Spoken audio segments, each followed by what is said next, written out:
ஒரு காலத்தில் இந்தியாவின் டெலிவிஷன் உலகத்தில் வீடியோகான் என்ற பெயர் வெறித்தனமான புகழ் பெற்றது. டிவி, வாஷிங் மிஷின், ரெஃப்ரிஜிரேட்டர், மேலும் 90கள் முதல் 2000கள் வரை இது இந்திய குடும்பங்களின் ஒரு முக்கிய பெயராக இருந்தது. ஆனால் இன்று வீடியோகான் இல்லாததற்கான காரணம் என்ன தெரியுமா? இதற்கு பின்னணியில் இருப்பது ஒரு சிக்கலான ஃபைனான்ஸ் பந்தயம். வீணான விரிவாக்கம்தான் இதற்கு மூல காரணம். ஹோம் அப்ளையன்சஸில் இருந்த வெற்றியை தொடர்ந்து டெலிகாம் துறையில் வீடியோகான் மொபைல் என்ற பெயரில் விரிவான முதலீடுகளை செய்தது. ஆனால் இந்த டெலிகாம் மார்க்கெட்டில் ஜியோ போன்ற பெரிய வீரர்கள் வந்ததும் போட்டியில் வீடியோகான் பின்னடைந்தது. பின்னர் வந்தது ஐசிஐசிஐ வங்கியின் ஊடாக பெறப்பட்ட கடன்கள். வீடியோகான் நிறுவனர் வேணுகோபால் தூத் வங்கியின் சிஓ சந்தா கோச்சார் மூலம் பெரும் தொகையில் ஐசிஐசிஐ வங்கியிடம் கடன்களை வாங்கினார்.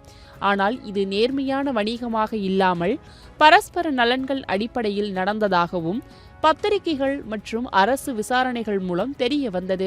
இதனைத் தொடர்ந்து 2020 வீடியோகான் கம்பெனி ரூபாய் 90,000 கோடி கடனுக்கு தீவிர நட்டத்தில் மூழ்கியது. NCLT வழக்கில் இந்த நிறுவனம் திவாலாக அறிவிக்கப்பட்டது. இந்தியாவின் முன்னணி நிறுவனமான இந்த வீடியோகான் சொந்த லாபத்தில் இருந்து தவறான நிர்வாக முடிவுகள் மற்றும் நெருக்கடியான நிதி நடவடிக்கைகள் காரணமாக கடும் வீழ்ச்சியை சந்தித்து இப்போது இல்லாமலே போனது.